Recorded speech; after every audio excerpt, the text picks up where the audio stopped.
A little girl texts Millionaire, "Don't eat the soup." He watches her pour it down the sink.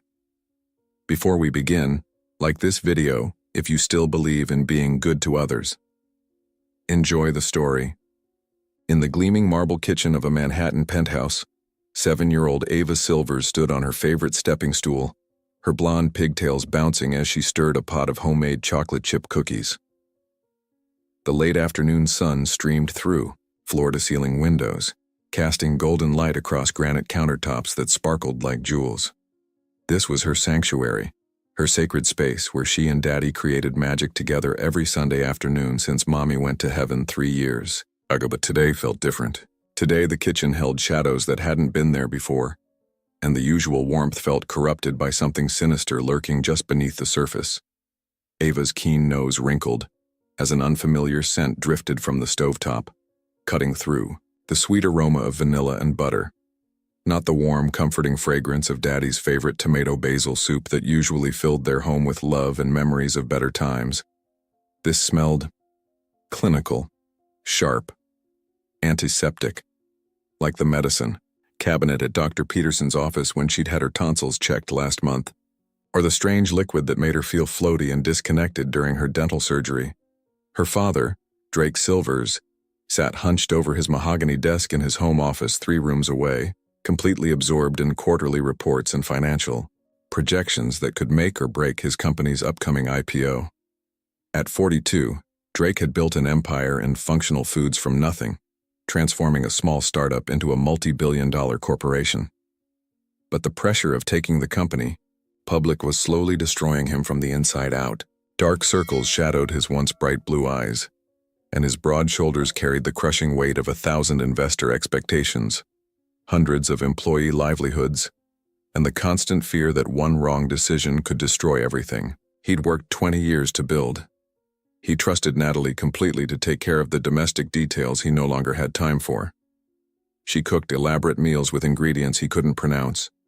She cleaned their penthouse until it gleamed like a museum. She managed his schedule with military precision, screening his calls, organizing his meetings, even picking out his clothes. She promised to make everything easier, to take the burden off his shoulders, to help him navigate this stressful period with grace and success. She promised a lot of things, all delivered with that dazzling smile and those perfectly manicured hands that seemed to know exactly how to touch him when he needed comfort most. Ava tiptoed toward the stove where a large copper pot of soup simmered ominously. Natalie had been very specific about this particular soup, more secretive than usual. "It's a very special recipe, sweetheart," she'd said with that practiced smile that never quite reached her emerald eyes. "Your father needs his rest more than ever right now. This will help him feel so much better, so much more relaxed." The way she'd said that last word made something cold slither down Ava's spine. But Ava had inherited far more than her father's razor-sharp business instincts and her mother's gentle heart. She possessed a gift that even Drake didn't fully understand or appreciate yet. A palate so sensitive and refined that it bordered on supernatural. Her sense of taste could detect flavors that others missed entirely, nuances that escaped even professional chefs. Uncle Antonio called it la lingua de la verità, the tongue of truth. When she was 5, she'd identified 17 different herbs in his grandmother's secret pasta sauce, just by smell alone, describing each one's origin and growing season with the precision of a sommelier. Now, as she carefully dipped the worn, wooden spoon into the crimson soup and touched it hesitantly to her tongue, that extraordinary gift screamed danger with every nerve ending. The taste hit her immediately, a complex symphony of flavors that told a terrifying story. Underneath the familiar sweetness of San Marzano tomatoes and the earthy comfort of fresh basil, something bitter and medicinal lurked like a predator in tall grass. Something that made her tongue tingle and go slightly numb, spreading that distinctive, metallic aftertaste that reminded her of the liquid medicine that made her sleepy and compliant before her dental surgery. The same taste that had made her feel like she was floating outside her own body, watching everything happen to someone else. Her heart began to race with the primal terror of a child who instinctively recognizes mortal danger. This wasn't right. This wasn't safe. This wasn't food at all. It was a weapon disguised as nourishment. With trembling fingers that felt suddenly clumsy and thick, she pulled out her phone. The pink iPhone Daddy had given her for emergencies only. The one with his contact programmed as the first speed dial. Her small hands flew across the screen with desperate urgency, typing the most important message of her young life, each letter feeling like it might be the difference between her father's survival and destruction. "Daddy, don't eat the soup. Please, something's wrong with it. It tastes like medicine and it's making my tongue numb. Don't eat it." 3 floors below, in the leather-appointed silence of his home office, Drake's phone buzzed insistently against his mahogany desk, the screen lighting up with his daughter's panicked message just as he lifted his spoon toward his waiting mouth. Drake's phone screen glowed with Ava's desperate message just as he lifted his silver spoon toward his mouth, the warm soup releasing its aromatic steam that should have been comforting, but now felt ominous.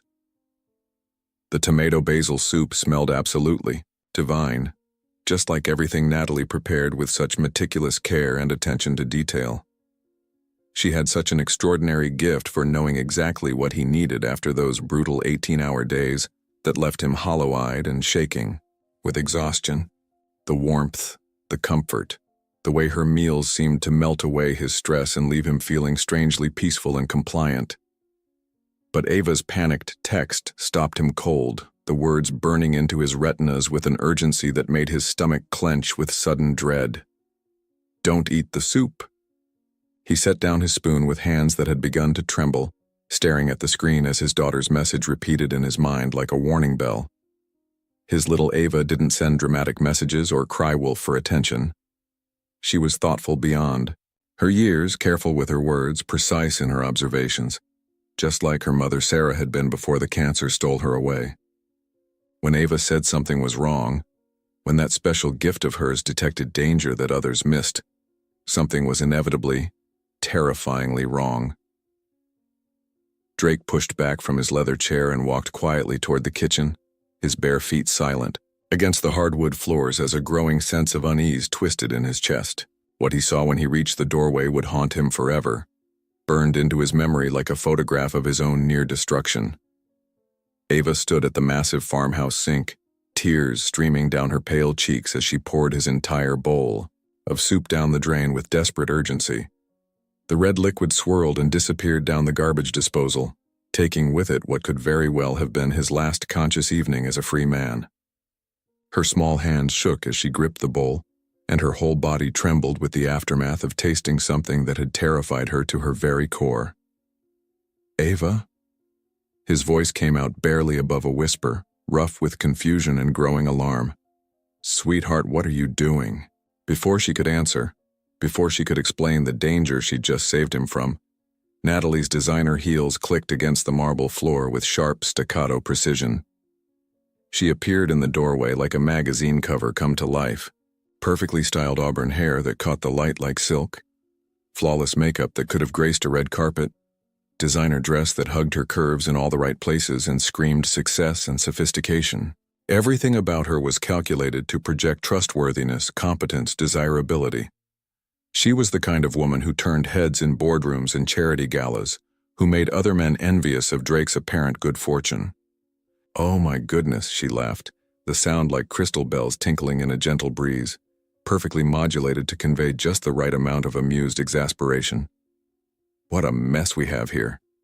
Drake, darling, don't worry about this little incident. Children can be so dramatic sometimes, can't they? Their imaginations just run wild." She moved toward Ava with what looked like maternal grace but felt somehow predatory, her smile never wavering even as her eyes flashed with something cold and calculating. "Sweetheart, that was a very special soup I spent hours making just for your father. He's been working so incredibly hard, burning the candle at both ends, and I wanted to help him relax and get the rest he so desperately needs." Ava backed against the counter like a cornered animal, her blue eyes wide with a fear so pure and instinctive that it made Drake's protective instincts surge to life. "It tastes wrong, Daddy," she whispered, her voice breaking with the weight of trying to convince the adults around her of a truth they couldn't taste. "It tastes like medicine. Bad medicine." "Medicine?"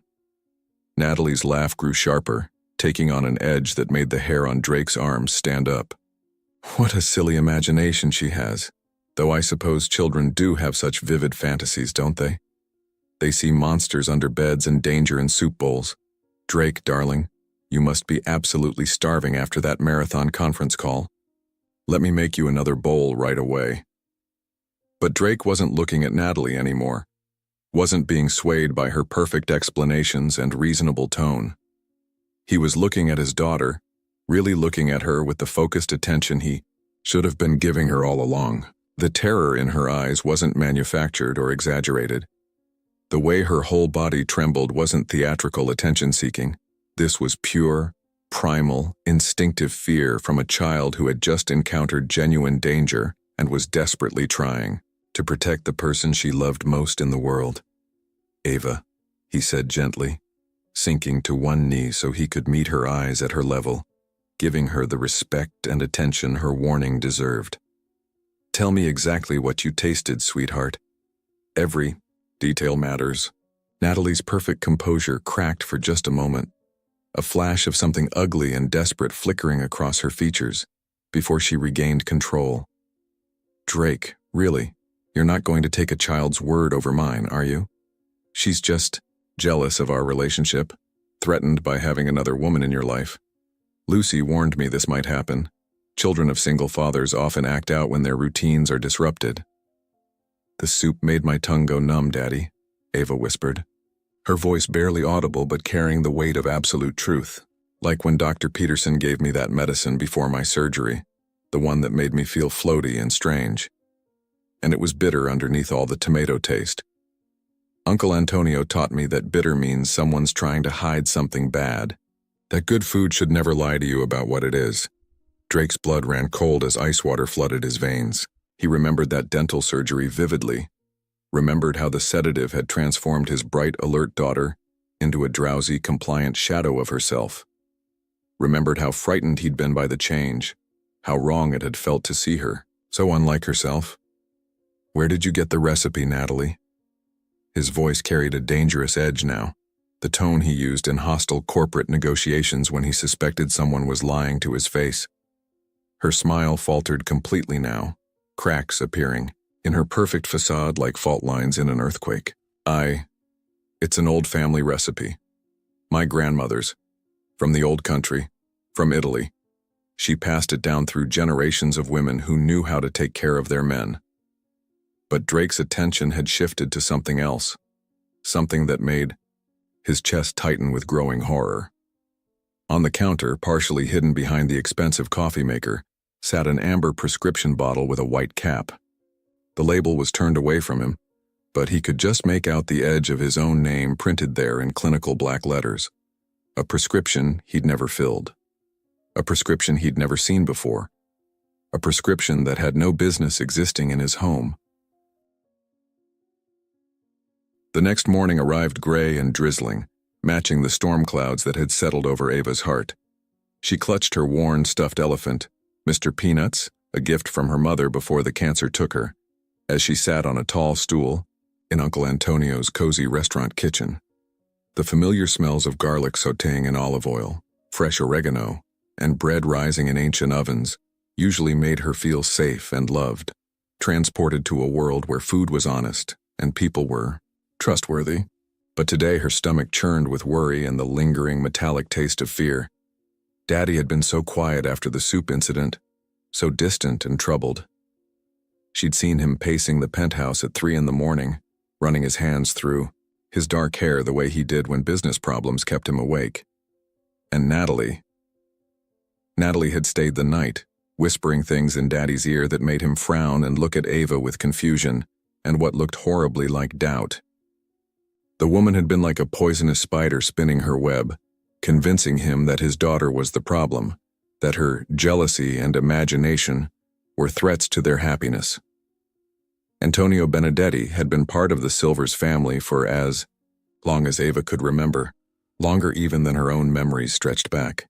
At 66, the Italian chef moved with the practiced grace and economy of motion that came from spending 50 years perfecting his craft, turning simple ingredients into poetry that could make grown men weep with joy.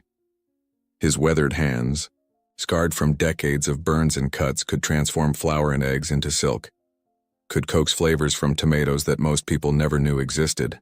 His dark eyes, set deep in a face carved by years of laughter and sorrow, missed absolutely nothing. He'd known Ava's mother, Sarah, since before Ava was born, had catered their wedding with food so beautiful it was photographed for magazines. He'd held Drake's trembling hand at Sarah's funeral 3 years ago and promised through his own tears to watch over both father and daughter, to be the protective uncle they needed. Most importantly, he understood that some gifts couldn't be taught or learned from books. They could only be recognized, nurtured, and protected from those who would dismiss or exploit them. "Uncle Antonio," Ava said quietly, her legs swinging from the tall stool as she struggled to find words for the terror that had gripped her. "Is there some kind of medicine that makes your tongue go numb and makes soup taste bitter? Like really bitter but hidden underneath good flavors?" Antonio's hand stilled over the pasta dough he'd been kneading with meditative rhythm, the smooth motion that usually calmed him when his thoughts grew dark. Something dangerous flickered deep in his eyes, a recognition that made his stomach clench with protective fury. "What kind of medicine, piccola mia? Tell your Uncle Antonio everything." "I don't know what kind," she whispered, her voice barely audible above the gentle bubbling of sauces on nearby burners. "But when I tasted Natalie's soup yesterday, it reminded me of when I had to go to sleep for my tooth surgery. That floaty feeling, that strange taste that made everything seem far away. And you always told me that when food tastes wrong, it usually is wrong. That honest food never lies about what it is." The old chef's weathered face darkened like storm clouds gathering on the horizon.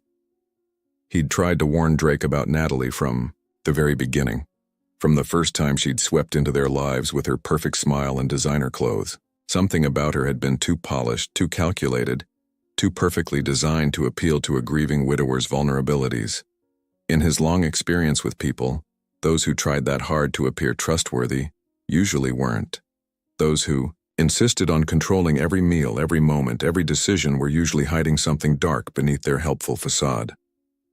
"Tell me everything, Bambina," he said, washing his hands and moving to sit beside her on another stool, giving her his complete attention the way adults should but so rarely did. "Every detail, every taste, every feeling. Your Uncle Antonio believes you." Ava described the taste with the precision of a trained chef, the way the bitterness tried to hide beneath the familiar sweetness of tomatoes and the earthy comfort of basil. She told him about the strange numbness that spread across her tongue, about the metallic aftertaste that lingered long after she'd spit out the soup.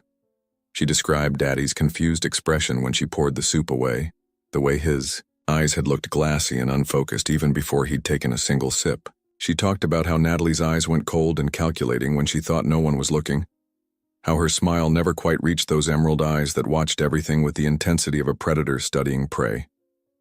Antonio listened with growing alarm, his chef's intuition and his protective instincts both screaming danger.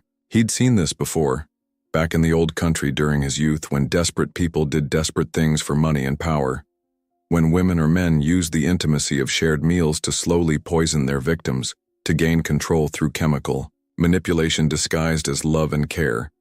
"Ava, I need you to do something very brave for me," he said finally, his voice gentle but urgent. "Do you think there might be any of that soup left somewhere? Maybe some that spilled during cooking? Or perhaps the pot wasn't washed completely?"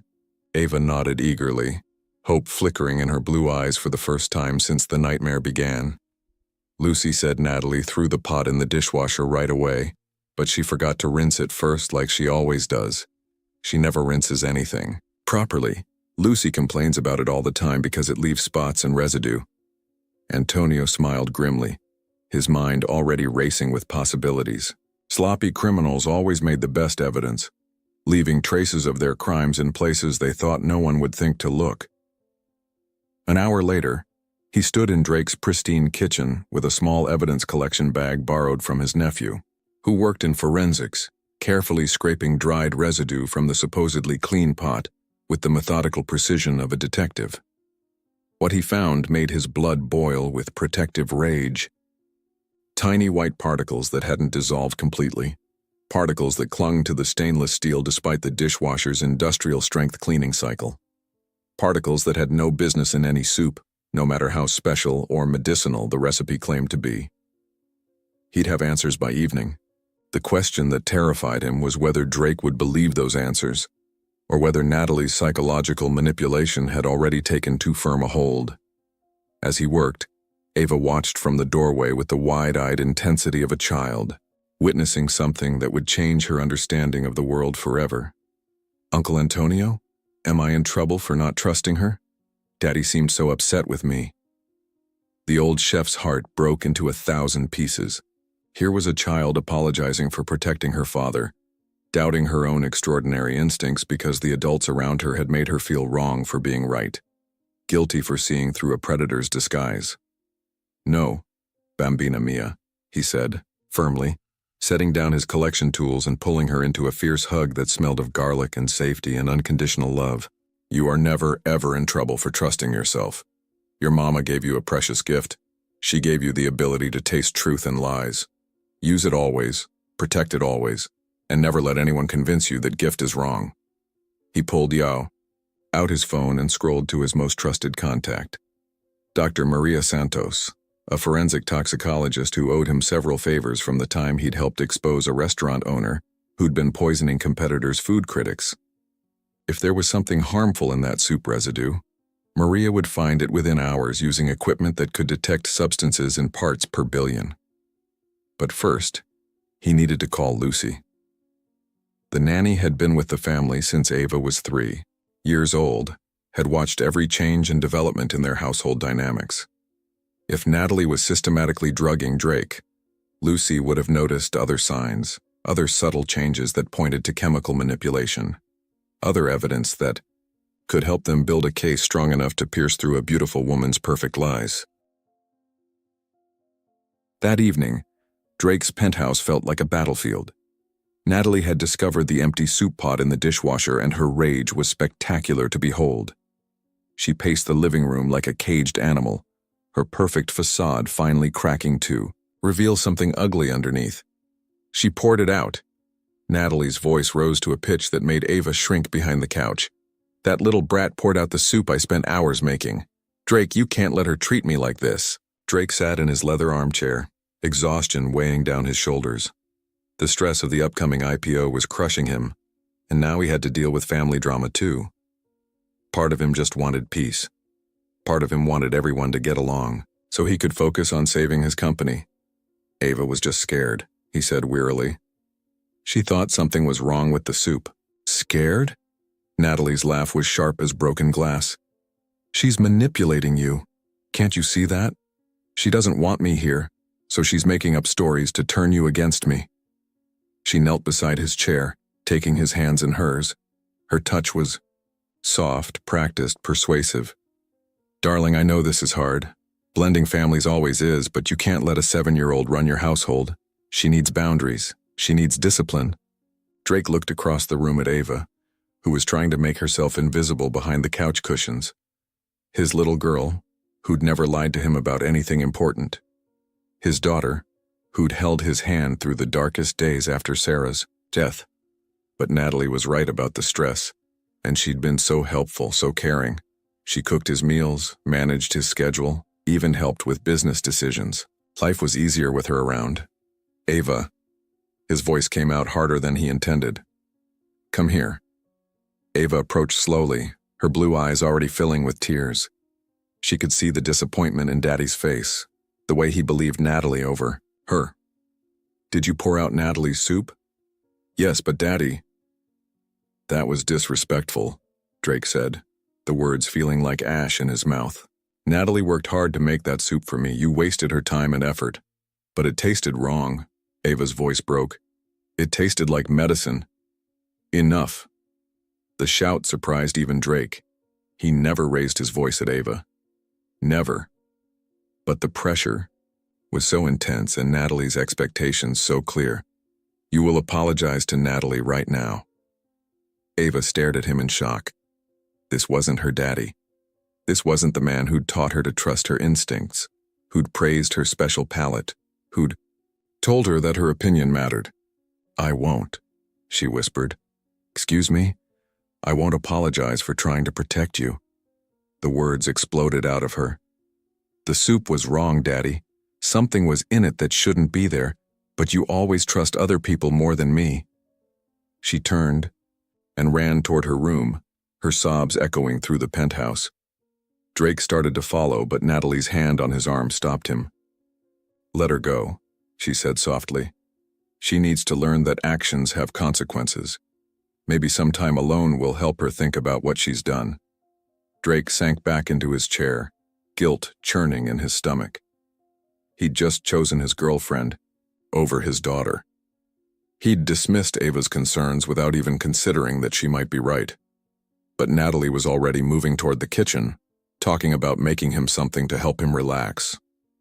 Something to take the edge off this horrible evening, something to help him sleep. Upstairs, Ava cried into her pillow and wondered if her daddy would ever believe her again. Outside her window, the city lights blurred through her tears, and somewhere, in the distance, a phone was ringing in Uncle Antonio's restaurant. The test results were in. The call came at exactly 11:47 p.m., shattering the uneasy quiet that had settled over the penthouse like a suffocating blanket. Drake, finally unconscious after consuming Natalie's special chamomile tea laced with enough sedatives to fell a horse, didn't hear his phone buzzing insistently against the mahogany nightstand beside their king-sized bed. His breathing was unnaturally deep and labored, his body completely limp in a way that spoke of chemical intervention rather than natural sleep. But Lucy did hear the call. The nanny had been with the Silvers family since Ava turned 3 years old, hired initially to help with the transition after Sarah's cancer diagnosis. She'd watched the little girl grow from a fearful toddler into a remarkable child with gifts that shouldn't be dismissed or ignored. More importantly, Lucy had witnessed every subtle change in the household dynamics since Natalie's arrival 6 months ago. The way Drake's eyes had grown increasingly distant and glassy. The way his hands shook some mornings as if he were withdrawing from something. The way he'd started forgetting conversations they'd had just hours before, losing track of appointments, making uncharacteristic business decisions that put his company at risk. She'd been documenting everything in a private journal, photographing prescription bottles that appeared and disappeared, keeping careful notes about Drake's behavioral changes and Ava's growing distress. Tonight, as she sat in the dimly lit hallway outside Drake's bedroom, she could hear Natalie moving around downstairs with the restless energy of someone whose plans were unraveling. She answered Antonio's call on the first ring, her voice barely above a whisper. "Lucy, thank God you're awake." The chef's voice was tight with urgent alarm. "I need you to listen very carefully to what I'm about to tell you. The soup residue I collected and had tested, it contained massive amounts of alprazolam. That's a powerful benzodiazepine sedative, Lucy. Someone has been systematically drugging Drake for months." The nanny's blood turned to ice water in her veins as her worst fears were confirmed. "How much are we talking about, Antonio?" "Enough to cause severe memory problems, cognitive impairment, confusion, and extreme drowsiness. Dr. Santos said if he'd been taking this dosage regularly over months." Antonio's voice trailed off, but they both understood the implications. Chronic benzodiazepine poisoning could cause permanent brain damage, could turn a brilliant businessman into a compliant shadow of himself. "Antonio, there's more." Lucy's voice dropped to barely audible as she glanced toward the master bedroom where Drake lay unconscious. "I found something today when I was doing laundry. Receipts hidden in Natalie's purse, stuffed behind credit cards like she thought no one would ever look. She's been using Drake's credit card to buy medications under multiple fake names from different pharmacies across the city. She'd been suspicious for weeks, watching Natalie's behavior with the trained eye of someone who'd spent years caring for children and recognizing when adults were lying. The way Natalie always insisted on cooking Drake's meals personally, never allowing Lucy or even the professional chef they sometimes hired to prepare his food. The way she became agitated and controlling when Ava was in the kitchen during meal preparation. The way she'd started suggesting with increasing frequency that maybe Drake should consider sending Ava to boarding school, for her own good, of course, to give her more structure and socialization. "What kinds of medications, Lucy?" Antonio's voice was deadly quiet. "Alprazolam from 3 different pharmacies, Ambien to Mazepam. even some over-the-counter sleep aids and antihistamines that can cause drowsiness. Antonio? She's been experimenting on him like he's a laboratory rat, testing different combinations and dosages to see what works best for her purposes. The chef's curse in Italian was colorful enough to blister paint off the walls. We need to call the police immediately. And tell them what exactly? Lucy's voice carried years of experience dealing with skeptical authorities. That his beautiful, helpful girlfriend has been making him soup? We need more proof, Antonio. Something absolutely undeniable that can't be explained away by smooth talking and crocodile tears. They both knew how these cases typically went. A stunning woman with perfect credentials accused by a nanny and an elderly chef, against a successful businessman who appeared devoted to her and seemed to be thriving under her care.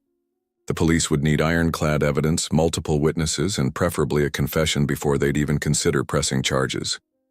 There's something else, Lucy continued, her voice gaining strength as she prepared to reveal her most damning evidence. I've been watching the nanny cam footage from Ava's room, not to spy on her, but because I was worried about those nightmares she's been having lately, the way she's been crying in her sleep. But the camera angle picks up part of the hallway too, and last week I saw something that made my blood run cold. She paused, gathering courage for what she was about to reveal, knowing that this information would change everything. I saw Natalie going through Drake's home office at 3 a.m. when she thought everyone was asleep. She had his laptop open, was photographing documents with her phone, financial records, contracts for the IPO, client lists, proprietary, formulas for his functional food products. She was stealing everything, Antonio. Industrial espionage on a massive scale. The pieces clicked together in Antonio's mind with horrifying clarity, forming a picture so sinister it took his breath away. This wasn't just about controlling Drake through chemical manipulation. This wasn't just about a gold digger trying to secure her financial future. This was about completely destroying him, stealing his company's secrets and positioning herself to profit from his downfall. A drugged, confused CEO couldn't make sound business decisions. And if he made critical mistakes during the IPO process, if confidential information leaked to competitors, if his judgment became so compromised that investors lost confidence. She's trying to sabotage the entire company, he breathed, the full scope of the conspiracy becoming clear. Create chaos during the IPO, steal the proprietary information, then probably disappear with everything while Drake takes the blame for the disaster. Or worse, Lucy added grimly, her voice heavy with implication. Maybe she's planning to have him declared mentally incompetent. With his erratic behavior, his memory problems, his increasingly poor business decisions, it wouldn't be hard to build a case for a conservatorship, especially if she has medical documentation of his decline and witnesses to his instability. Antonio, what do we do? If we're wrong about any of this, if we're wrong, Drake loses a girlfriend and feels embarrassed for a few weeks. If we're right, he loses everything.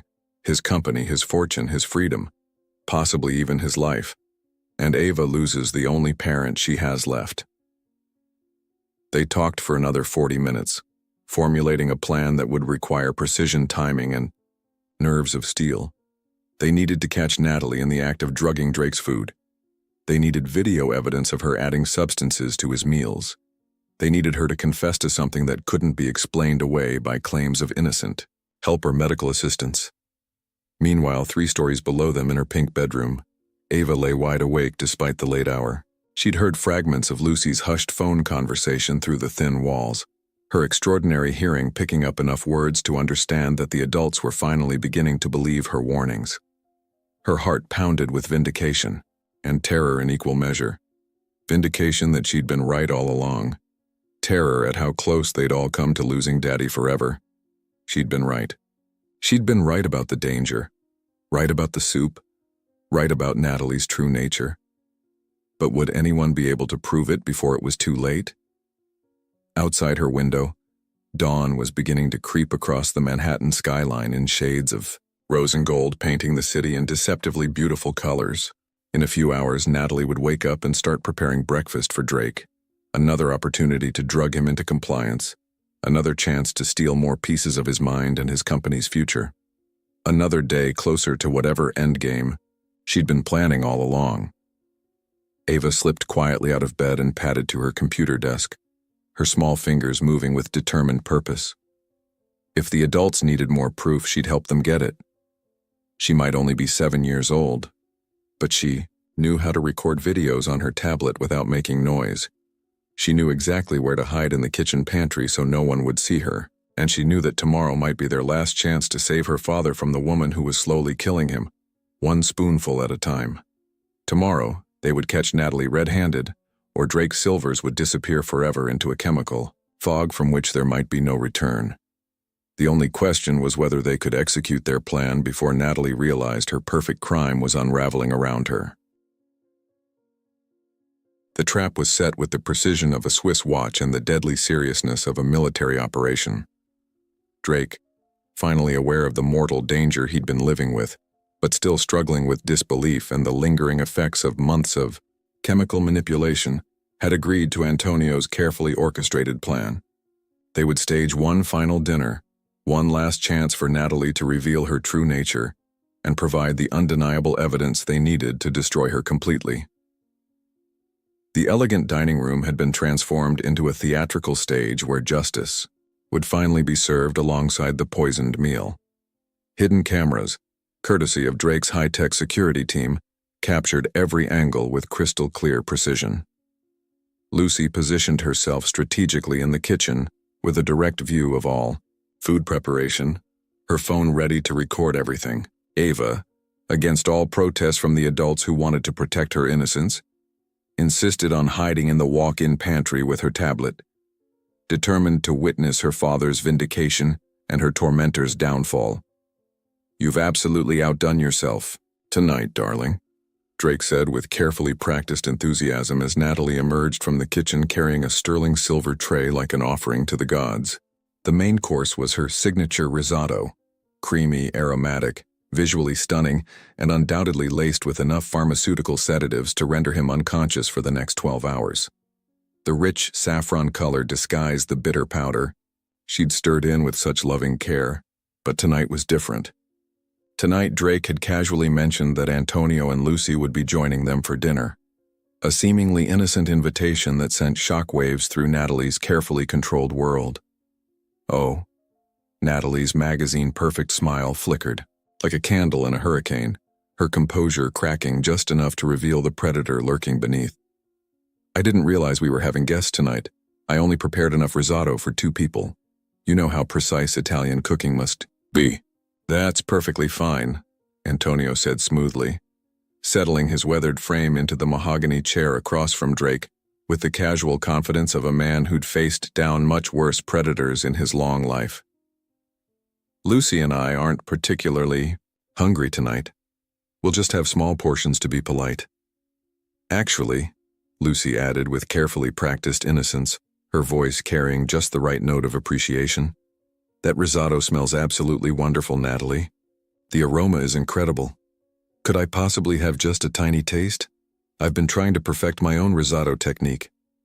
Natalie's grip tightened on the serving spoon until her knuckles went white, her perfect manicure digging crescents into her palms. It's a very specific recipe with precisely measured portions. The ingredient ratios are calculated exactly for Drake's nutritional needs. Adding more guests might upset the delicate balance of flavors and nutrients." Drake watched her with the focused intensity of a hawk studying its prey, noting every micro-expression, every telltale sign of panic that she was trying desperately to suppress. The woman who'd insisted for months that cooking was her greatest passion, who claimed to find joy in nourishing others, was now frantically trying to prevent anyone else from tasting her creation. "Nonsense," he said firmly, his voice carrying the authority that had built a business empire. "There's plenty for everyone.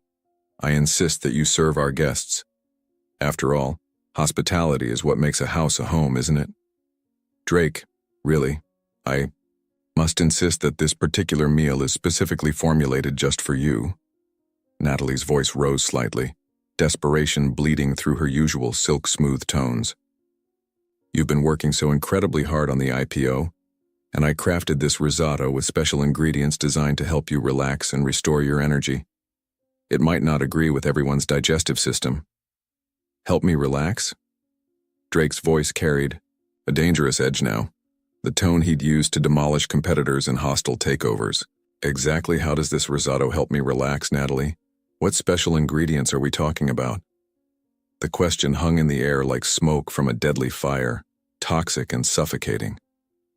Antonio and Lucy exchanged meaningful glances across the polished table.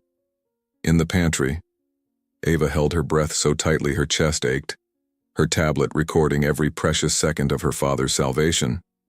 Natalie's perfect composure was cracking like ice in a spring thaw, hairline fractures spreading across her facade with each passing second. Her hands trembled almost imperceptibly as she clutched the serving spoon like a weapon, sweat beginning to bead along her hairline despite the air conditioning. It's just comfort food, darling. High-quality ingredients, complex flavors. You know how certain foods can be naturally soothing when you're under tremendous stress? Then you won't mind if Antonio and Lucy sample it too? Drake pressed, his blue eyes boring into hers with laser intensity. After all, we're all under stress these days. We could all use some natural relaxation. Of course not. The words came out too quickly, too sharp, revealing the panic she was fighting to control. It's just that, well, they might not fully appreciate the complexity and sophistication of the flavors. This is quite an advanced culinary creation. Antonio's weathered face transformed into granite, his dark eyes flashing with barely controlled rage. In 60 years of professional cooking, in kitchens from Rome to New York, I have never encountered a flavor profile I couldn't appreciate or understand, young lady, and I've been caring for this family long enough to recognize what's genuinely good for them versus what might cause harm. Lucy added quietly, her words carrying the weight of absolute moral authority. Natalie was cornered now like a wild animal, and everyone in the room could sense the desperation radiating from her in waves. Drake lifted his fork toward the risotto with theatrical deliberation, and she watched with the intensity of someone whose entire future depended on what happened in the next 60 seconds. "You know what?" he said conversationally, his tone so casual it was almost mocking. "Before we begin this lovely meal, why don't you help me understand something that's been puzzling me? I found some interesting prescription bottles hidden in your purse this morning. Would you care to explain those?" The serving spoon clattered to the marble floor with a sound like a gunshot. "I don't know what you're talking about," Natalie whispered, but her face had gone pale as fresh snow. "Really?" Drake's voice was ice and steel forged in the fires of betrayal. "The alprazolam prescribed under the name Jennifer Walsh? The Ambien for someone called Sarah Mitchell? The temazepam for Maria Rodriguez? 5 different bottles, Natalie, all filled using my credit card, all bearing names that don't exist in any database, all containing enough controlled substances to kill a small horse." Natalie's perfect mask was disintegrating before their eyes, revealing something ugly and desperate underneath. "Drake, I can explain everything." "Please do," he interrupted with deadly calm. "Explain why you've been systematically buying sedatives under multiple false identities. Explain why my daughter detected medicine traces in her food when she tried to protect me. Explain why I've been losing pieces of my memory, my judgment, my very sense of self ever since you moved into our lives. You don't understand." The words exploded out of her like shrapnel from a bomb. "You've been impossible to live with. So stressed, so anxious, so completely out of control. I was trying to help you. You needed to relax. You needed to sleep. You needed someone to take care of the decisions that were overwhelming you. So you drugged me?" The question was barely above a whisper but carried the force of a hurricane. "I was helping you manage your stress." Natalie was standing now, her designer dress wrinkled, her perfect hair disheveled, her carefully applied makeup beginning to run with perspiration and tears. "You were having panic attacks that were getting worse every day. You were making terrible business decisions that could have destroyed everything you'd worked for. I was trying to help you get through the IPO process without having a complete mental breakdown." The confession hung in the air like a toxic cloud, poisoning everything it touched. In the pantry, Ava's tablet captured every word with perfect clarity. In the kitchen, Lucy's phone recorded the entire breakdown for posterity. At the head of the table, Drake sat in stunned silence as the woman he'd trusted with his life, his home, his daughter's welfare, admitted to systematically poisoning him for months, but Natalie wasn't finished destroying herself. Besides, she spat, her mask completely gone now, revealing the venomous creature that had been hiding underneath. What's the real harm in what I did? You were sleeping better than you had in years. You were calmer, more manageable, easier to live with. You would have been perfectly fine if that spoiled little brat hadn't interfered with her ridiculous claims and dramatic tantrums. Antonio stood slowly, his entire body vibrating with protective rage. That spoiled little brat saved her father's life with her courage and her gift. She's a manipulative child who doesn't understand what's best for anyone. Natalie turned on him with pure fury, her composure completely shattered. You all treated me like I was some kind of monster, when all I did was care for him. All I did was love him enough to help him when he couldn't help himself. Love?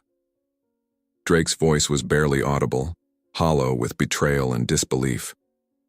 You call systematically poisoning someone love? I call it necessity, Natalie screamed, spittle flying from her lips.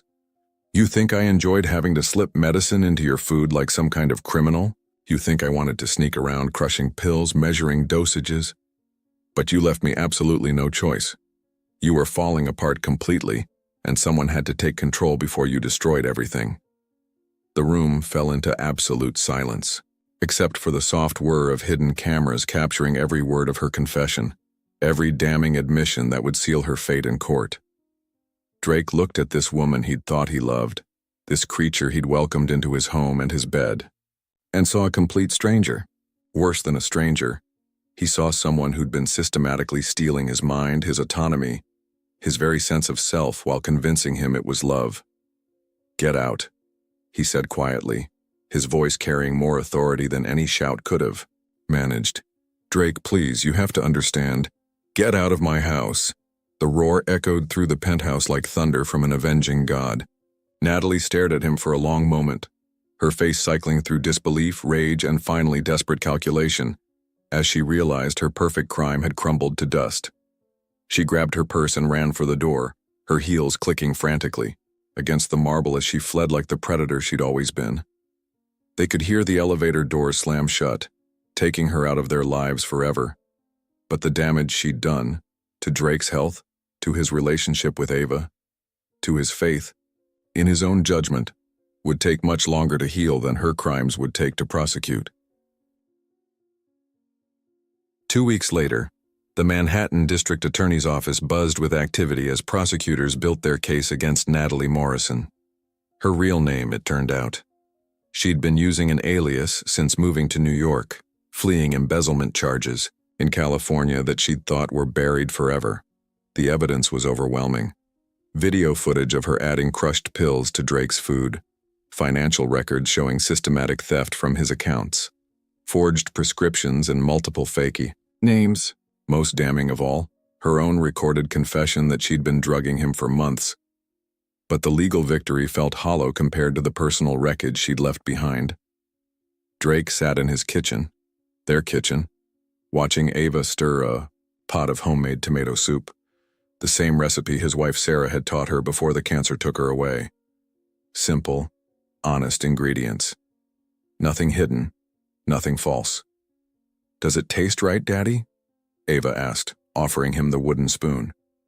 He tasted it carefully, noting the perfect balance of sweet tomatoes and fresh basil, no bitter undertones, no numbness, just the pure, clean flavors that he'd forgotten were possible. Perfect, he said, and meant it. The past 2 weeks had been a journey back to himself. Without the constant fog of sedatives, his mind was sharp, again. His hands had stopped shaking. The panic attacks that Natalie claimed to be treating had disappeared entirely, because she'd been causing them with her pharmaceutical cocktails. I'm sorry I didn't believe you, he said for the 100th time. Ava looked up at him with Sarah's eyes. You believe me now. That's what matters. The kitchen door swung open as Antonio arrived for their daily cooking lesson. The old chef had appointed himself Drake's nutritional guardian, ensuring that every meal was prepared with transparency and love. Lucy followed close behind, carrying grocery bags filled with fresh vegetables from the farmer's market. "How's our little chef today?" Antonio asked, ruffling Ava's pigtails. "I'm teaching Daddy how to taste things properly," she announced proudly. "He's getting better at it." It was true. Without the chemical interference, Drake was rediscovering flavors he'd forgotten existed. More importantly, he was learning to trust his instincts again, to listen to the small voice inside that whispered warnings when something wasn't quite right, the voice that sounded remarkably like his daughter's. "Uncle Antonio," Ava said as she ladled soup into bowls, "will you help me write something on the kitchen board?" Drake looked up at the whiteboard where they kept grocery lists and family reminders. Ava approached it with a serious expression, carefully writing in her best 7-year-old penmanship. "The safest ingredient is trust, and Ava always gets the last taste." Drake felt tears prick his eyes. His daughter had forgiven him completely, but she was also ensuring that this mistake could never happen again. From now on, every meal in their home would pass through Ava's remarkable palate first. Her gift would be their protection. "There's something else we need to discuss," Lucy said gently. She'd been holding back the news all morning, waiting for the right moment. "The police called. Natalie's been charged with attempted poisoning, fraud, and theft. She's looking at 10 to 15 years. Drake nodded grimly. Justice was important, but it couldn't undo the months of manipulation and control. It couldn't restore the father-daughter trust that had been damaged. That would take time, patience, and a lot of shared meals cooked with love instead of deception. "Daddy?" Ava's voice was small. "Are you going to find another girlfriend?" The question caught him off guard. "Why do you ask, sweetheart?" "Because if you do, I want to cook with her first. I want to make sure she's safe." Drake knelt down to Ava's level, taking her small hands in his. "No girlfriends for a long while, okay? I think we have enough excitement for now. Besides, I've got the best cooking partner right here." Ava beamed at him, and for the first time in months, Drake felt like they were going to be okay. That evening, as they sat down to their simple dinner of soup and bread, Drake offered a toast. "To Ava," he said, raising his water glass. "For trusting herself when no one else would listen, for saving her father from his own poor judgment, for reminding us all that sometimes the smallest voice carries the most important message." "To Ava," Antonio and Lucy echoed. "To family," Ava added softly, "the kind that keeps each other safe." They ate their soup in comfortable silence, tasting every ingredient, trusting every flavor. Outside the kitchen windows, Manhattan sparkled with evening lights, but inside this room, all was warmth and safety and love, the way it should be. The way it would be from now on, because sometimes salvation comes in the smallest packages. Sometimes wisdom speaks with a 7-year-old's voice. And sometimes the most important text message you'll ever receive is just 4 simple words. Don't eat the soup. 6 months later, Drake Silver stood before a room full of investors as his company completed the most successful IPO in the functional food industry's history. His mind was clear, his decisions sharp, his leadership unquestioned. The man who had nearly lost everything to a predator's chemical manipulation had emerged stronger than ever. But the real victory wasn't measured in stock prices or market valuations. It was measured in trust rebuilt, one shared meal at a time. The Silvers. Family had developed new traditions since Natalie's arrest. Every Sunday, Drake, Ava, Antonio, and Lucy gathered in the penthouse kitchen for what they called honest cooking hour. No secrets, no hidden ingredients. Every spice labeled, every step transparent, every taste tested by their resident expert. With the remarkable palate, Ava had become something of a legend in their social circle. The 7-year-old who'd saved her father from a poisoner. Local news stations had wanted to interview her, but Drake protected his daughter's privacy fiercely. Some stories were too important to turn into spectacle. Instead, they'd started a small foundation, trust your taste, dedicated to teaching children to listen to their instincts and adults to listen to their children. Because Ava's story wasn't unique, it was simply the one that had ended well. "Daddy, taste this," Ava called from the stove where she was preparing her latest creation. Butternut squash soup with sage and honey. Drake dutifully tasted the wooden spoon she offered. "Perfect," he said, and it was. Clean, honest flavors, with nothing to hide. "How can you tell?" she asked, genuinely curious. Her father's palate had improved dramatically, but she still worried about his ability to detect danger. "Because you made it," he said simply. "And because I've learned to trust the right people." It had taken months of therapy to work through the manipulation he'd endured, to understand how Natalie had isolated him from his support system, made him doubt his own judgment, convinced him to dismiss his daughter's warnings. The psychological damage had been almost as severe as the physical poisoning, but healing had come through honesty, through admitting his mistakes, through accepting that his 7-year-old daughter had been wiser than him when it mattered most. "Uncle." "Antonio says I have a gift," Ava said, stirring the soup thoughtfully. "But sometimes gifts feel scary. What if I taste something wrong and no one believes me again?" Drake set down his work and gave her his full attention. This was the conversation he'd been dreading and preparing for in equal measure.